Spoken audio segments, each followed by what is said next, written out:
Kathua encounter के हवाले से अगर अपडेट करूंगी तो लगातार हम आपको अपडेट करते नजर आ रहे हैं, लेकिन अभी की अपडेट ये सामने आ रही है कि 3 हमारे शहीद जवानों की जो बॉडीज हैं उन्हें रिकवर कर लिया गया है। बिल्कुल आपको बता दूं कि लगातार जो वहां पर ऑपरेशन है वो जारी है, और मैंने आपको सुबह भी अपडेट किया था कि एक और जवान जो है हमारा शहीद हुआ है और एक और जो टेररिस्ट है उसे भी मार गिराया गया है, यानी कि 4 का जो आंकड़ा सामने आ रहा था। लेकिन अभी की बात की जाए तो जैसे मैंने आपको सुबह अपडेट किया था कि उन बॉडीज को लेने के लिए, रिकवर करने के लिए कुछ स्थानीय लोग गए हैं, क्योंकि स्थानीय लोगों को वहां के इलाकों की पहचान है, इसीलिए सिक्योरिटी फोर्सेस इन लोगों को अपने साथ ले जाती है। तो अब सोर्सेज के हवाले से एक खबर सामने आ रही है कि 3 जो हमारे जवान हैं जिन्होंने की शहादत प्राप्त की थी इस पूरे एनकाउंटर के दौरान, उनकी बॉडीज को नीचे ले जाया गया है और अब पूरे सैन्य सम्मान के साथ विधिवत तरीके से उनको मुख्य अग्नि दी जाएगी। उनकी बॉडीज जो है वो उनकी फैमिलीज को सौंप दी जाएगी। इसको लेकर पहले सिर्फ ये बताया जा रहा था कि लेने के लिए गए हैं और कितनी बॉडीज वापस आ पाएंगी वो एक बड़ा सवाल था, लेकिन अब मैं आपको एग्जैक्ट अगर नंबर बताऊंगी तो 3 बॉडीज फिलहाल के लिए जो सिक्योरिटी फोर्सेस हैं और जो लोकल्स हैं वो नीचे लेकर आ चुके हैं। 3 बॉडीज को कवर करने के लिए मना किया गया है, क्योंकि जाहिर तौर पर कुछ प्राइवेसी रीजंस के चलते या कुछ अन्य रीजंस के चलते जो वहां के शॉट्स है वो हम आपको नहीं दिखा सकते। लेकिन अगर अभी की बात करेंगे तो इन 3 बॉडीज को नीचे जो है जमीन तक जो है, यानी कि जहां पर एनकाउंटर है उससे दूर, जहां पर सभी मीडिया वाले मौजूद हैं, सभी स्थानीय लोग मौजूद हैं, वहां तक इनकी बॉडीज को लाया गया है। अब पूरी मेडिकल लीगल फॉर्मेलिटीज के बाद आगे की प्रक्रिया की जाएगी, लेकिन अभी भी एनकाउंटर में आपको बता दूं जारी है। 5 से 6 जो आतंकी हैं उनके ट्रैप होने की संभावना थी, जिनमें से कि 4 की पुष्टि हो चुकी है कि 4 आतंकियों को मौत के घाट उतारा जा चुका है और हमारे जवान भी 4 ही शहीद हुए हैं, जिनमें से 3 की बॉडीज जो है वो अब रिकवर कर ली गई हैं।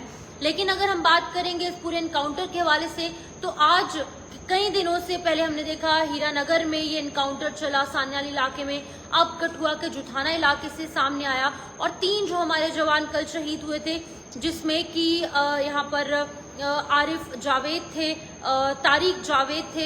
तारिक अहमद थे, माफ कीजिएगा, तारिक अहमद थे।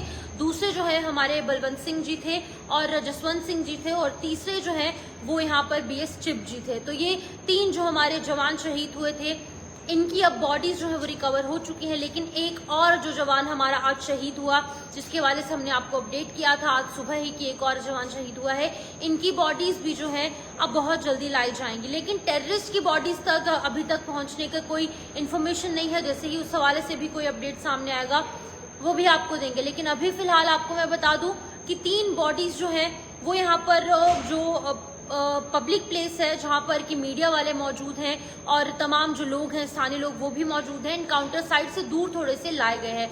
ड्रोन्स की मदद ली जा रही थी। इन ड्रोन्स की वजह से पहले इन बॉडीज को साइट किया गया, ढूंढने की कोशिश की गई कि आखिरकार ये बॉडीज है कहां पर।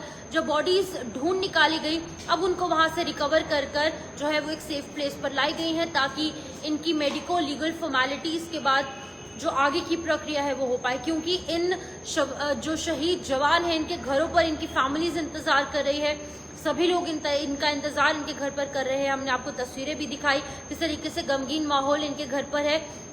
लेकिन इन तीनों की बॉडीज जैसे ही इनके घर पर पहुंचेगी, वहां का क्या कुछ मंजर होगा, क्योंकि अंदाजा हम लगा सकते हैं। जाहिर तौर पर जो एक शहीद हैं जो कि यहाँ पर लोंडी के रहने वाले हैं, हीरानगर के, उनकी फैमिली का नाम ही शहीदों का परिवार है। उनके 4 पीढ़ियों के 3 जो चिराग है वो बुझ गए और उन्होंने जो है वो अपने मातृभूमि के लिए शहादत दी। लेकिन अब अगर हम दूसरे बाकी लोगों की बात करेंगे तो उनको सेफ प्लेस पे ले जाने के लिए कहा गया है, क्योंकि आगे पीछे कुछ घर भी है, उनको भी इवैक्यूएट किया गया है ऑलरेडी। लेकिन अगर अभी की बात करेंगे तो 3 बॉडीज जो है वो मौके से बरामद हुई है, रिकवर हुई हैं हमारे जवानों की 3 बॉडीज, और उनको अब मेडिकल लीगल फॉर्मेलिटीज के बाद उन्हें जो है उनके परिवार को है उन्हें मुख्य अग्नि दी जाएगी। तो फिलहाल के लिए इस अपडेट में लूंगी इजाजत, और हम आपको बहुत जल्द हर एक चीज के लिए अपडेट करेंगे कि किस तरीके से कठुआ में एनकाउंटर चल रहा है और वहां पर क्या कुछ अपडेट सामने आ रहे हैं। सबसे पहले हम आपको जगह मीडिया के माध्यम से जरूर साझा करेंगे। फिलहाल के लिए इस अपडेट में लूंगी इजाजत। नमस्कार।